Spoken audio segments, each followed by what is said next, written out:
passando para te dar mais uma pronunciation tip, mais uma dica de pronúncia, tá? Hoje nós vamos falar do som do CH, tá? Esse é um som que às vezes os alunos têm um pouquinho de dificuldade porque quer pronunciar como se fosse o som de X, né? E na verdade esse som tem o som de na maioria dos casos, tá? Eu vou falar aqui de alguns casos em que esse som ocorre no começo ou no final de palavras. Algumas palavras como exemplo. Já é bom, né, você ir se acostumando com essas palavras, porque também é uma maneira de você aprender mais vocabulário e aprender mais palavras em inglês.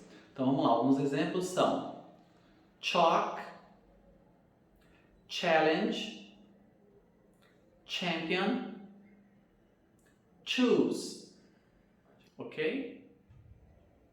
Perceba que esse som ele ocorre também no final de palavras. Alguns exemplos são beach, church, peach e launch.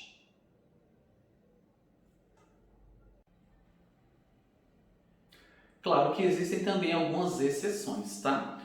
Exemplo de palavras que são exceções que o CH tem mais o som de Q ou K, tá? São elas as palavras monarch, patriarch, matriarch, epoch, stomach. Além dessas palavras, algumas palavras que também são exceções são palavras que são, digamos assim, que são advindas do francês, tá? Exemplos de palavras que entram nessa categoria: chef e charade, ok? Espero que tenha gostado do vídeo. Se você gostou, curte, comenta, compartilha, salva e claro, né? Segue a nossa página. Bye, bye!